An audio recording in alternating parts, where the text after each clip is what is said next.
have one last question from our side. Sometime back, I happened to be in a situation where a friend of mine was drunk. So, when she was in the drunk state, she was repeatedly saying that please don't judge me as I'm drinking. Please don't judge me. It is… but she has lost her judgment, but she doesn't want you.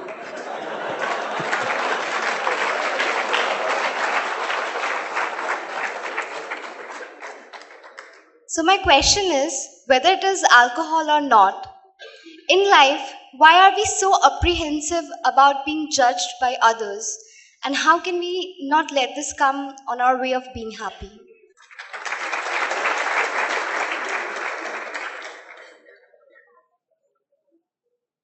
Look at me. See, I'm always stoned.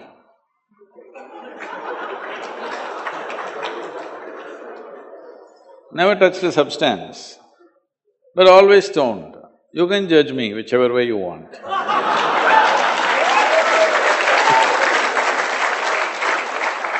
Because one thing is, I'm stoned in such a way that I have not lost my judgment at all. And at the same time, whichever way you judge me has absolutely no impact on me because I'm completely stoned.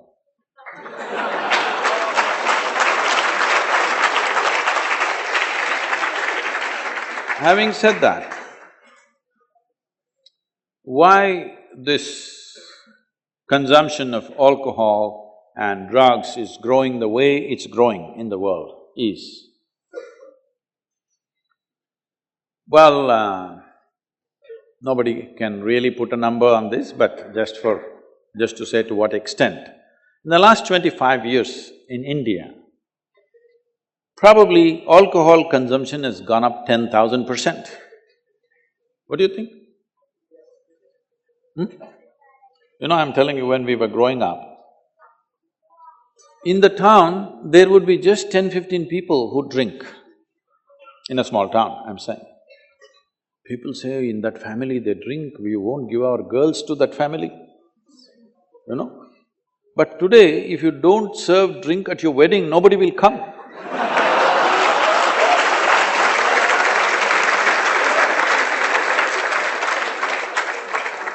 So, why this need for alcohol and drug has gone up so much? This is because the heavens have been collapsing. Yes. I was in Bangalore just 3-4 weeks ago. There were over 8,000 people doing a 2-day program with me. And just casually I asked, how many of you think you will go to heaven? Only 5 hands went up. Then I asked, are you all the hell people? No, it's just that both heaven and hell have collapsed in people's minds. This happened. Okay, I'll tell a joke too. One day, a nice Catholic girl, Mary, came home and she was distressed. Her mother asked, Mary, my baby, what happened? Why are you like this? She said, Anthony proposed to me. So mother said, isn't that wonderful? You've been with him for so long, is it good he proposed to you? Why are you unhappy about that? Mama, he sins with me without any regret. And he doesn't even believe in hell. How do I marry him? The mother said, don't you worry, my child. Both of us together will prove him wrong.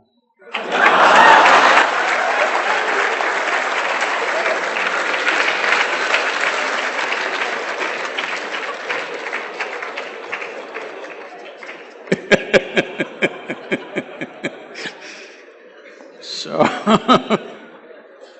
heavens have collapsed. When I say heavens have collapsed, it's like this. Maybe you heard this somewhere. There was a Sunday school going on in Alabama. Alabama is a very special state in the United States. So the local priest was going full fire. But unfortunately, the audience were not like you, they were all tiny tots. Catch them young policy. Full force he was going. He was enjoying his own rhetoric so much. He stopped midway and asked, "What do you have to do to go to heaven?" Of course, little Mary in the front row stood up and said, "If I scrub the church floor every Sunday morning, I will go to heaven." Absolutely. Another little girl stood up and said, "If I share my pocket money with my less privileged friend, I will go to heaven." Correct. Another boy stood up there and said, "If I help people who are in need, I will go to heaven." Correct. Little Tommy in the back bench stood up and said, "You gotta die first."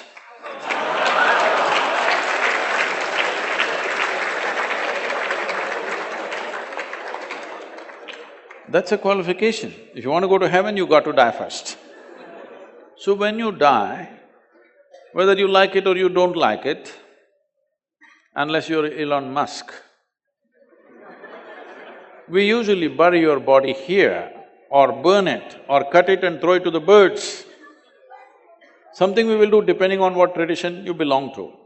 But we will put this body back to earth because after all, we picked it up from this planet.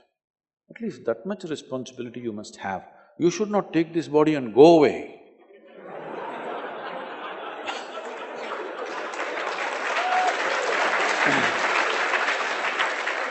So, fortunately, nobody can take it and go. If you've not done anything eco-friendly in your life, this is one thing you will do. You will put this body back onto this earth, it's a very good thing. So you went to heaven and what is in heaven? This you must know. In the Hindu heaven, food is very good. Yes, Nala himself cooks for you. If you are a foodie, you must go to Hindu heaven. In another place, there are those white-gowned ladies floating in the clouds. They usually don't have legs, they're just floating. Because to float, you don't need legs, common sense. If you like that kind of ambience, that's where you go. If you go to another place, you will encounter virgin problems. If that's what you want, that's where you go. But the only problem is, you don't have a body.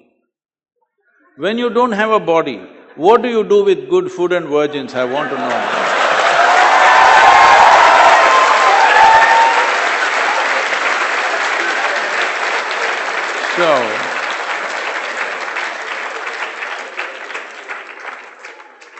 See, this is the first time in the history of humanity that this many people in the world can think for themselves.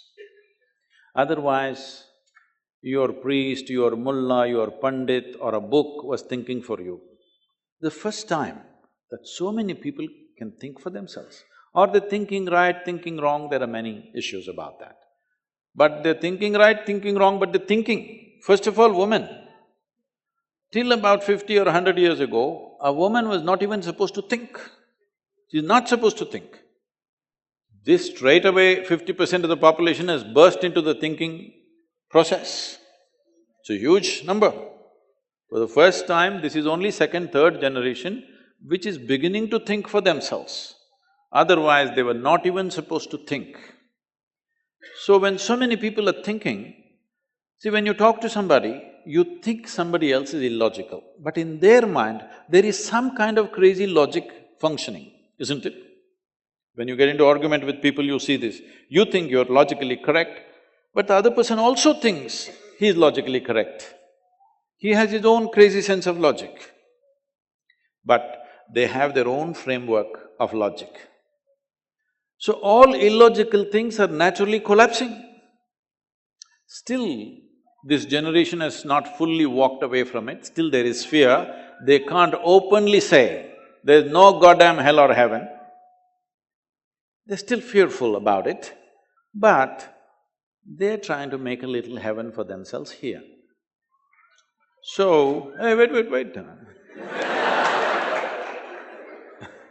So naturally, when they're not able to do it for themselves out of their own intelligence, they will fall back on chemicals.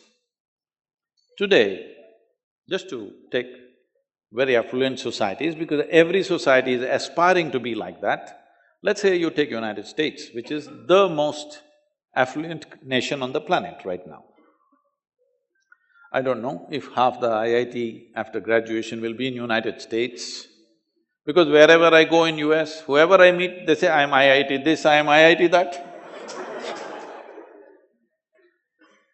So,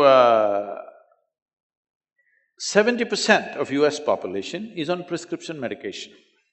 Another 30%, of course, buying it off the back streets.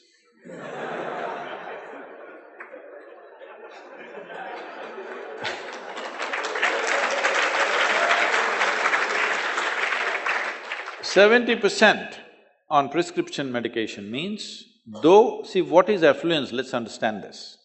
Why an individual person or a society or a nation seeks affluence is, at first level, it'll give us a choice of food.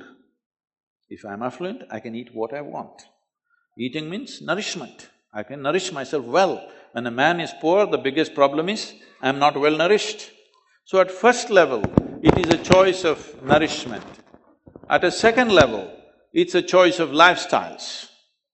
So you are the most affluent nation, you have an enormous choice of nourishment and an enormous choice of lifestyles. But 70% is on medical prescription medication. $3 trillion of healthcare bill, it can sink a nation, all right? It's bigger than our budget. Our GDP is only 2.7 trillion. $3 trillion worth of healthcare in America for quarter the number of people that we are. Most affluent nation, obviously affluence is not working. To be healthful, you need chemicals. To be joyful, you need chemicals. To be peaceful, you need chemicals. To be ecstatic, of course, that is ecstasy. So, I'm not even looking at it morally. It's never a moral issue for me. All I'm saying is, if we become chemically dependent, because there's also another scale. The food that we eat is full of chemicals, the water that we drink is full of poison. Some genius came up with this idea that you can poison the water, kill all the bacteria and it won't poison me. I don't know where this idea came from. Some genius idea this is. Because on this planet, all life, whether a single-celled animal or the most complex creature, which is we are made the same way, essentially the fundamental design is same. What kills a bacteria also kills us, maybe it takes a bigger dose, that's all. Water is poisoned, air is poisoned. Air, I believe, will get purified in the next 10 to 15 years' time because a whole lot of movement is happening in that direction. Air we can handle very easily. The biggest problem is soil and water.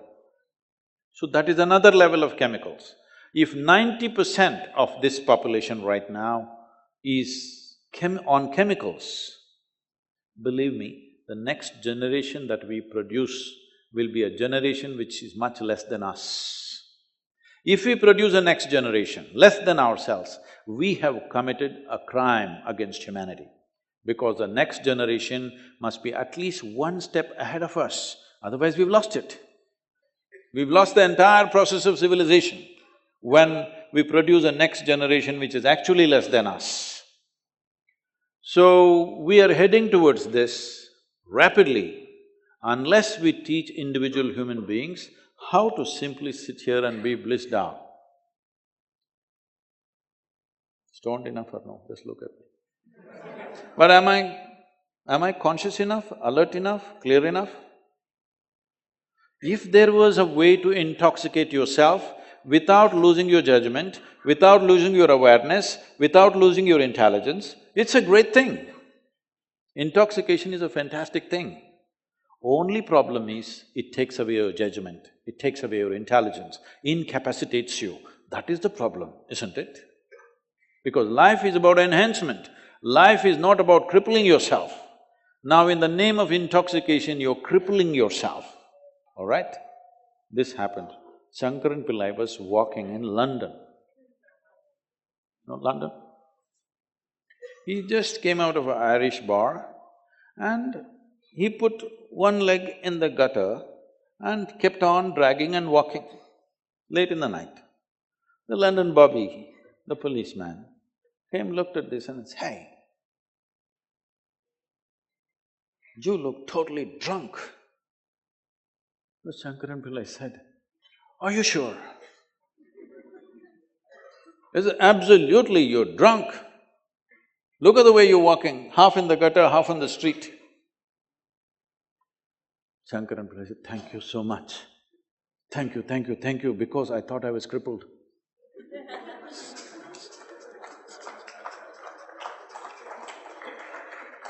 When people are drunk, they're crippled, isn't it? If you could be drunk without being crippled, you could be enhanced, it would be great. Is it true? Ask anybody, you're not in the medical sciences, but ask anybody, is it true that this body here is the greatest chemical factory in the universe right now? The universe that we know at least? Only problem is you're a lousy manager. If you know how to manage this, you would be like me, always blissed out. Anybody can say what they want, anybody can do what they want. This is like this only. Because I have not given this privilege to anybody, that somebody can make me happy, somebody can make me unhappy, somebody can make me miserable. Right now, you are a consequence of other people's opinions. Where do you plan to go like this? Anybody can ruin you. You went outside, somebody told you, "Shreya, you are the most wonderful human being we have seen." Then you were floating on that cloud, what number? What number? 9. Oh, in South we do 11. You were floating on cloud whatever number and you came home, people at home told you who you really are and the cloud will crash. No. It's very important that neither this way or that way, we listen to everybody because we could be doing something wrong. Hello? Any moment we could be doing something wrong, so we listen to everybody. But what they say will not determine how I am. Never, ever. This you must fix and you must tell your friend when she's not drunk because otherwise she won't understand.